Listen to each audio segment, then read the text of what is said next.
And we had the mission of cleaning out the Germans that were in a piece of ground between the Wilhelm-Wartell Canal and the Seine River.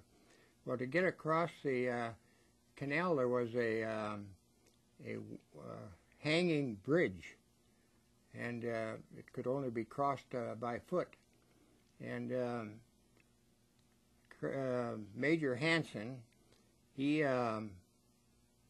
went across first, and there was a lot of shell fire coming in, and the troops were just reluctant to follow him, and he stood up and was yelling, and well, by the time he was yelling, a round came in, pretty knocked him out, and he'd hit the ground, and then he'd get up yelling again to come on. And they finally started out, and they all did cross the bridge before it got blown apart.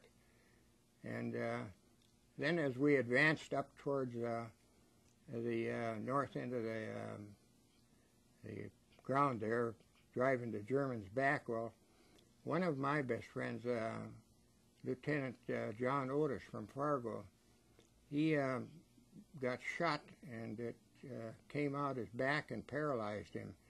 And Tom Scadam, a first lieutenant, he got him into a tank track. The tanks, it was quite soft there, and so he rolled him over in there and got him out of the direct projectile of fire.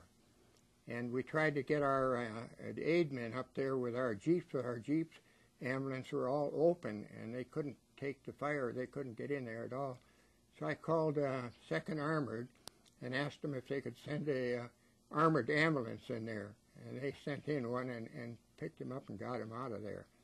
But he never did regain his feelings in his legs or anything, and said infection and whatnot. He died about maybe 5, 6 years ago.